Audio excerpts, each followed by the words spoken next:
আল্লাহমুখী করে রাখেন, তার অভিমুখী হয়ে থাকার তৌফিক দান করেন। ইয়া মুকাল্লিবাল কুলুব সাব্বিত কলবি আলা দীনিক, ইয়া মুসাররিফাল কুলুব সাররিফ কলবি আলা দীনিক। হে আল্লাহ, সবসময় আমাদের অন্তর তোমার দিকে ঘুরিয়ে রাখো, তোমার দিকে পরিবর্তন করো, আর আমাদের অন্তরগুলিকে সবসময় তোমার মুখী করে রাখো। তোমার দিকেই যেন আমাদের অন্তর সবসময় রুজু থাকে, এই দোয়া করতে হয়। সম্মানিত হাজিরিন, কুল ইন কুনতুম তুহিব্বুনাল্লাহ ফাত্তাবিউনি ইউহিব্বুকুমুল্লাহ ওয়া ইয়াগফির লাকুম যুনুবাকুম আল্লাহু গফুরুর রহিম। হে নবী, আপনি জানিয়ে দেন, দুনিয়াবাসীকে জানিয়ে দেন, ইন কুনতুম তুহিব্বুনাল্লাহ, যদি তোমরা আল্লাহকে ভালোবাসতে চাও, আল্লাহর বন্ধুত্ব এবং মহব্বত যদি তোমাদের কামনা হয়ে থাকে, আল্লাহকে ভালোবাসা যদি তোমাদের বাসনা হয়ে থাকে, তাহলে তোমরা একটি কাজ করো, তাহলে আল্লাহর ভালোবাসা এবং বন্ধুত্ব তোমাদের নসিব হবে। সেটা হচ্ছে একমাত্র কাজ, যেই কাজের মাধ্যমে আল্লাহর ভালোবাসা এবং বন্ধুত্ব লাভ সম্ভব।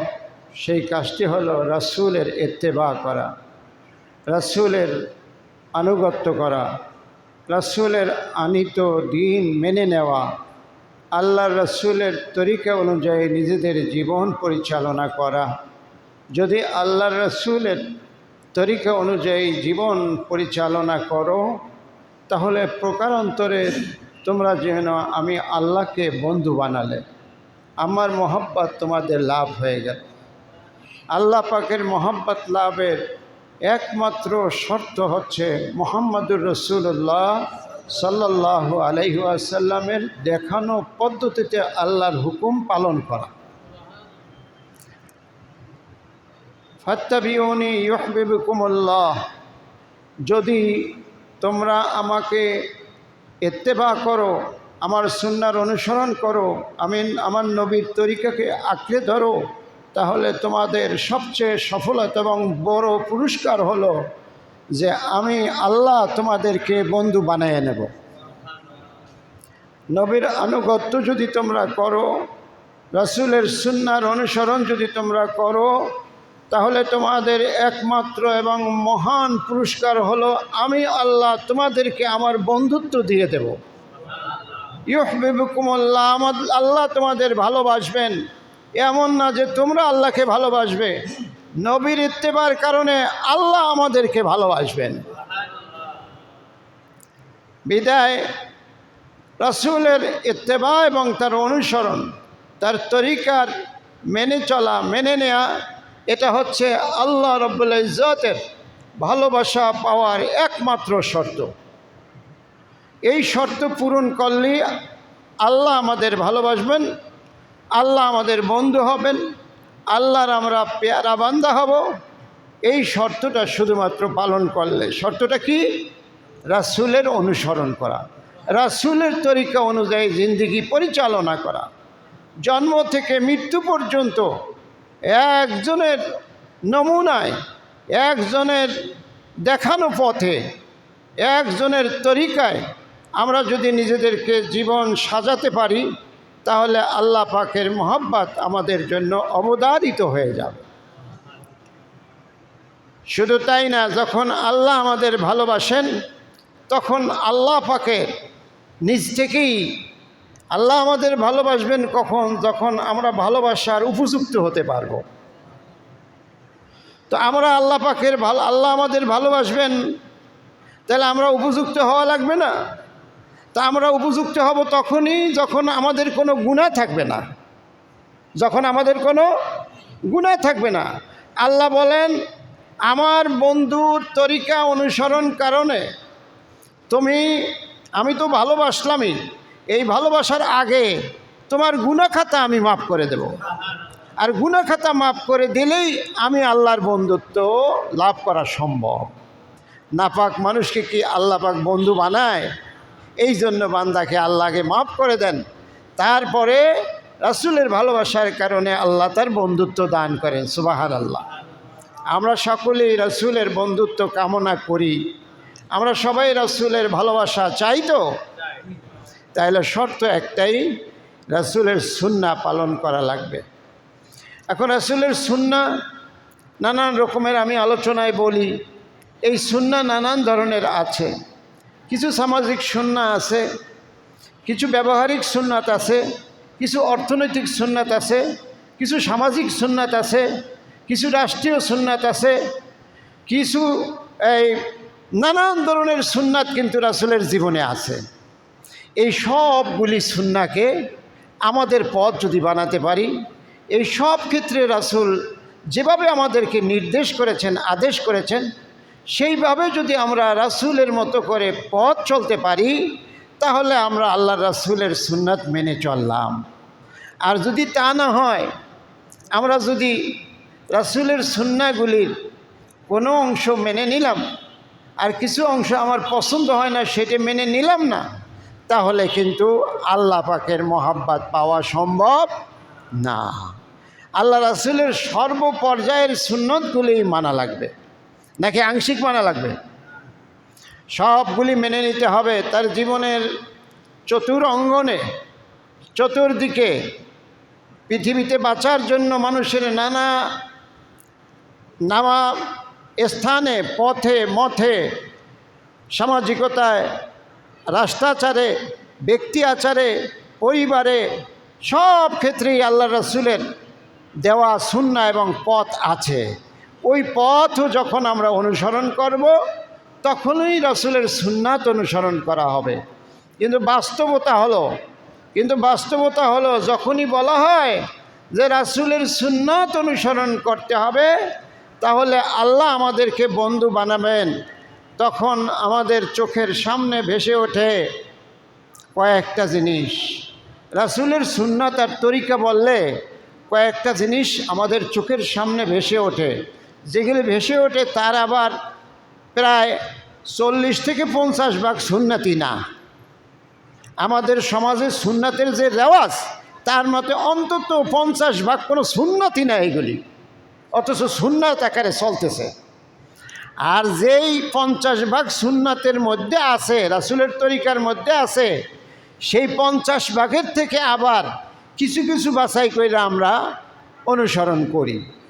তা হলো ফজরের নামাজের আগে 4 রাকাত সুন্নাত, জোহরের আগে পরে 6 রাকাত সুন্নাত, মাগরিবের পরে 2 রাকাত সুন্নাত, আর এশার পরে 4 রাকাত, 2 রাকাত সুন্নাহ। এই সুন্নাতগুলি আমরা নামাজের ক্ষেত্রে অনুসরণ করি। সামাজিক ক্ষেত্রে আমরা সুন্নাত অনুসরণ করি মানুষকে সালাম দেওয়া, তাও আমরা সংখ্যায় খুব কম লোকই মানুষকে আগে সালাম দেই। এই একটা সুন্নাত আছে। টুপি মাথায় দেওয়া অন্তত জুমার দিন। এরপরে যদি কারো মন চায় তাহলে দাড়ি রাখি, মন না চাইলে তাও রাখি না। সুন্নাতের হিসাব দেখেন, টুপি দেই, দাড়ি রাখি, আর আমরা মেসওয়াক করি। কিছু কিছু মানুষরা অথবা ব্রাশ করি, মেসওয়াক আমরা ব্যবহার করি, সালাম কালাম দেই। আবার কেউ কেউ আমরা একটু অগ্রসর হইয়া মিলাদ পড়াই। মোটামুটি এইটারই আমরা মিলাদরেও সুন্নাতের মধ্যে ধইরা নিছি আর কি। মিলাদটাও আমাদের সুন্নাতের মধ্যে ধইরা নিছি। এইটা ধরার পর সংখ্যা হয় 10 থেকে 12টা সুন্নাতের সংখ্যা। সুন্নাত বললেই এই 12টা জিনিস বাঙালি মুসলমানের চোখের সামনে ভাইসা ওঠে যে 12টা জিনিস হলো সুন্নাত, বড় জোর 15টা সুন্নাত।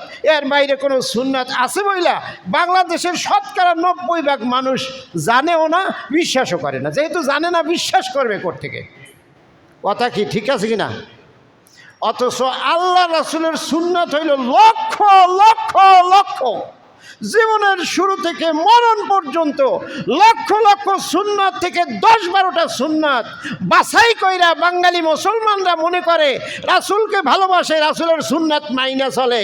এটা একেবারে অত্যন্ত না জানার কারণে, অজ্ঞতার কারণে এবং ভণ্ডামির কারণে। সুন্নাত হইল লক্ষ লক্ষ। আপনি 10-12টা চয়েস কইরা বাকি সুন্নাত, বাকি কাজগুলি আপনি কার দেখানোর তরিকায় করেন?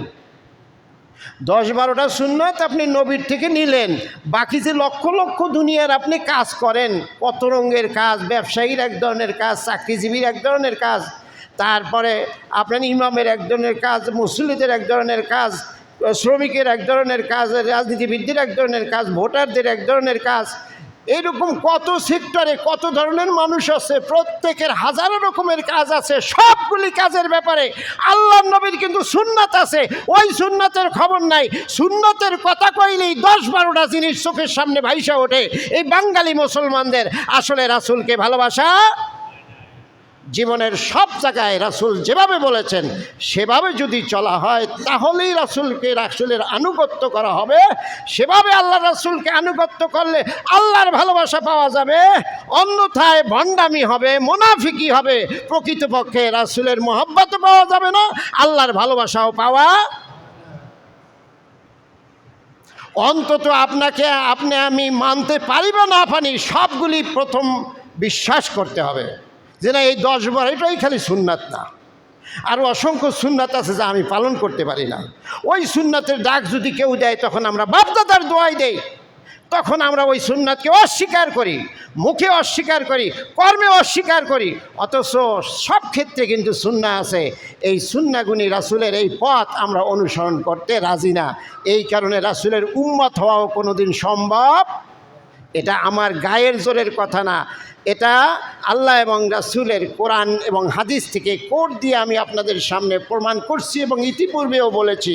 আল্লাহ পাক বলেছেন, আফাতুমিনুনা বিবাদিল কিতাব ওয়া তাকফুরুনা বিবাদ ফামা জাযাউ খিজিউন ফিল হায়াতিদ দুনিয়া। যে ব্যক্তি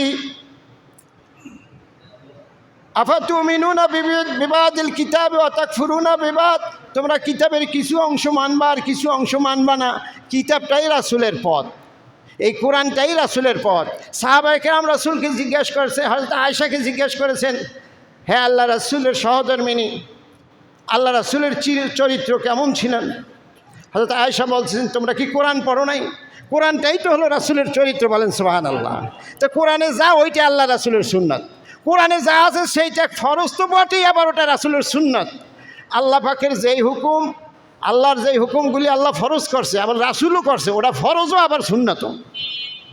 যেইটা আল্লাহর পক্ষ থেকে ফরজ করা ওটা রাসূলও করছে, এই জন্য ওটা ফরজও আবার সুন্নাতও। এই জন্য পবিত্র কোরআনের কিছু অংশ মানলে আর কিছু অংশ ছাইড়া দিলে যেমন মুসলমান হওয়া যায় না, ইমানের দাবি করা যায় না, রাসূলের জীবনেতেও কিছু সুন্নাত মানলে আর কিছু সুন্নাত, মিষ্টি খাওয়া সুন্নাত, এই সালাম দেওয়া সুন্নাত, কোনো ক্ষয়ক্ষতি হয় না, কোনো রকমের সমস্যা হয় না। অর্থনৈতিক দিক থেকে মনে করেন যাকাত ফিতরা দান খয়রাত এটা করা একটা সুন্নাত। এই রকম 2-4-5টা জিনিস গ্রহণ কইরা বাকিগুলি ছাইরা দেওয়া এটা ভণ্ডামি, এটা কোনো মুসলমানরা রাসূলেও মেনে নেওয়া হয় নাই, আল্লাহর ভালোবাসাও পাওয়া যাবে না। আপনারা একমত? একমত না হয়ে উপায় নাই, কোরআনের আয়াত এ কথাই বলতেছে। হ্যাঁ, এটা হতে পারে যে আল্লাহ পাকের পক্ষ থেকে দেওয়া রাসূল যে সুন্নাত নিয়ে আসে সবই আমি বিশ্বাস করি, সবই আমি গ্রহণ করলাম, কিন্তু শয়তানের ওয়াসওয়াসায়, মানবিক দুর্বলতার কারণে আমি পারি না। সে গুনাহগার, আল্লাহ তারে মাফ করবে। সে তওবা করলে আবার সুপথে আসলে আল্লাহ তারে মাফ করবে। কিন্তু আপনার বিশ্বাসে যদি থাকে অর্ধেক, আপনার বিশ্বাসী থাকে কিছু জিনিসের উপরে, পুরা সুন্নতের উপরে আপনার বিশ্বাসই নাই, তাহলে আপনার আল্লাহর ভালোবাসাও নাই, রাসূলের ভালোবাসাও নাই। আমরা আল্লাহ রাসূলের জীবনের পূর্ণাঙ্গ জীবনকে আমাদের জীবনের তরিকা হিসেবে এবং সুন্নাত হিসাবে প্রথম বিশ্বাসে মেনে নিতে কি রাজি আছি? আমল তো পরে, আগে বিশ্বাসে মেনে নিতে হবে। মানবিক দুর্বলতার কারণে খুলিকাল ইনসানু দাঈফ, আল্লাহ ঘোষণা করছে মানুষকে আমি দুর্বল করে তৈরি করছি। তো দুর্বলরা দুর্বল থাকবে, সব কাজ সে করতে পারবে না, এটাই স্বাভাবিক। আল্লাহ তো স্বীকার করছে যে মানুষকে দুর্বল করে সৃষ্টি করছে, কিন্তু বিশ্বাসে দুর্বল হবেন কী করে? বিশ্বাসটা আল্লাহ পরিপূর্ণই আপনাকে মেধা দিয়েছেন, এটা দিয়ে পূর্ণাঙ্গটাকে আপনার আগে বিশ্বাস করা লাগবে। আমরা ইনশাআল্লাহ রাসূলের জীবনের সমস্ত সুন্নাতকে বিশ্বাস করি তো? যদি তাই করি তাহলে আমি যেই সুন্নাত করতে পারি না, কেউ যদি দলিল দিয়ে সেইটাকে সুন্নাত প্রমাণ করতে পারি, আমি না করলেও সেটা মেনে নিতে হবে, সেটা মেনে নিতে। আমি করতে পারি না, সেটা আমার দুর্বলতা, কিন্তু সুন্নাত যদি প্রমাণিত হয়, কেউ যদি কোনো সুন্নাত প্রমাণ করতে পারে রাসূলের হাদিস দিয়া, কোরআন দিয়ে, তাহলে সেই সুন্নাত আমাদেরকে প্রথমত বিশ্বাসে গ্রহণ করতে হবে। এইটা হলো মুসলমান হওয়ার প্রধান শর্ত। আল্লাহ পাক মা আতাকুমুর রসুল ফাখুজুহু, আল্লাহ রাসূল যা তোমাদের দিয়েছেন তা ধরো, তা নেও, তা গ্রহণ করো। ওমা নাহাকুম আনহু ফান্তাহু, আল্লাহ রাসূল যা নিষেধ করছে তা ছেড়ে দাও। আল্লাহ রাসূল যা আদেশ করছে তা তোমরা ধরো, আল্লাহ রাসূল যা নিষেধ করছে তা ছেড়ে দাও। আমরা আমাদের জীবনের সকল জায়গায়, সকল পর্বে, সকল স্থানে, সকল কালে, সকল বর্ণে, সকল দেশে, সকল স্থানে আমরা আল্লাহ এবং তার রাসূলকে আমাদের পথ নির্দেশনার, আমাদের পথ চলার একমাত্র অভিভাবক আমরা বানাইতে রাজি যদি থাকি, তাহলে আমরা আজ হোক কাল হোক সুপাত পাব। আর যদি আমরা চোরাবালিতে আটকে যাই, কোরআনের কিছু অংশ মানি আর কিছু অংশ না মানি, রাসূলের সুন্নাতের 10-12টাকে নিজেরা সুন্নাত মনে করি, আর বাকি জীবনের সবগুলি শয়তানের সুন্নাত আমরা গ্রহণ করি। আমাদের বাস্তব মুসলমানদের জীবনে আজকে এটা বাস্তবতা যে রাসূলের 10-15 বড় জোর 15-20টা সুন্নাতের বাইরে যত পথ পদ্ধতি আছে সব আমরা শয়তানের সুন্নাত পালন করি। হয় রাসূলের সুন্নাত হবে, না হলে শয়তানের সুন্নাত হবে। হয় রাসূলের তরিকা হবে, না শয়তানের তরিকা হবে। 10-12-15টা যা আমরা রাসূলের নেই, এইগুলি শুধু রাসূলের সুন্নাত হয়, বাকিগুলি শয়তানের সুন্নাত হয়। এতগুলি শয়তানের সুন্নাত জীবনে ধারণ কইরা মুসলমান হওয়া সম্ভব না। রাসূলের মহব্বত, আল্লাহর মহব্বত তো অনেক দূরের কথা। কথা ঠিক কিনা? জিকির করেন লা ইলাহা। আল্লাহ রাব্বুল আলামিন আমাদেরকে তদীয় রাসূল মুহাম্মদ আকরাম সাল্লাল্লাহু আলাইহি সাল্লামের জীবনের সুন্নাহগুলিকে আমাদের জীবনের সব ক্ষেত্রে মানার তৌফিক, অন্তত বিশ্বাস করার তৌফিক এনায়েত করুন এবং জানার তৌফিক এনায়েত করুন। সকলেই বলে আমিন। আসসালামু আলাইকুম।